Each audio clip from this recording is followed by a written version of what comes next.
In the Quran, Ibrahim's early life is depicted as one of deep questioning and rejection of idol worship. His story begins with his awareness of the falsehood in the beliefs of his people, who worshipped idols. Here are the key elements of his early life and his stance against idol worship as mentioned in the Quran.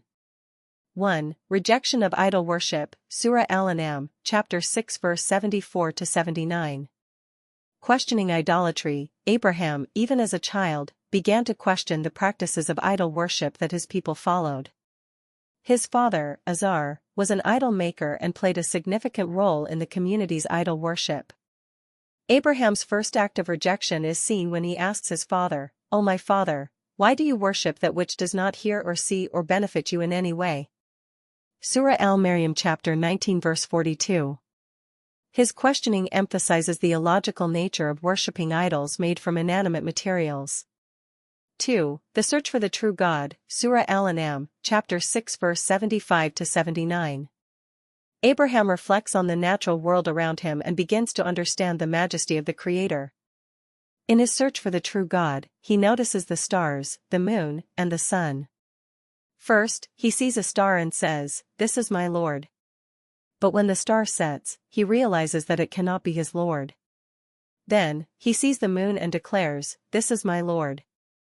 However, the moon also sets, and Abraham concludes that it cannot be his Lord either.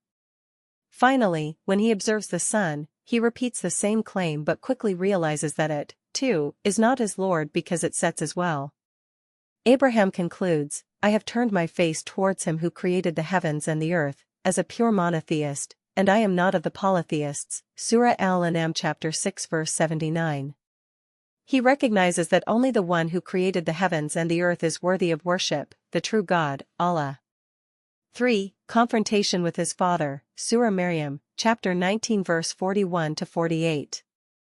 Abraham confronts his father, Azar, directly about his idolatry. He says to him, "O my father, why do you worship that which does not hear, see, or benefit you at all? O my father, I have received knowledge that you have not received, so follow me, and I will guide you to the straight path." Surah Maryam chapter 19 verse 42-43. Despite his warnings, Azar refuses to accept Abraham's call to worship the one true God, and instead, he becomes angry and warns Abraham not to speak out against his idols or he will be punished. 4. Breaking the idols, Surah As-Saffat, chapter 37 verse 83-98. As Abraham grows older, he becomes more vocal in his rejection of idolatry. He even takes action by destroying the idols in the temple. When the people of his town go away for a festival, Abraham secretly enters the temple and destroys all the idols, leaving only the largest one intact. When the people return and discover the destruction, they are enraged and demand to know who did it. Abraham, knowing their belief in the power of the idols, responds by pointing to the largest idol and saying, "Ask the big one if it can speak." This response highlights the absurdity of their beliefs. If the idols were truly gods, they would have been able to defend themselves. The people realize the foolishness of their idols, but instead of repenting, they react with anger and accuse Abraham of disrespecting their gods. 5. The challenge to his people, Surah Al-Ankabut, chapter 29 verse 16-17. Abraham's unwavering stance against idolatry and his call for monotheism creates a great deal of conflict with his people. In his final challenge to them, Abraham calls them to leave idol worship and submit to the worship of the one true God.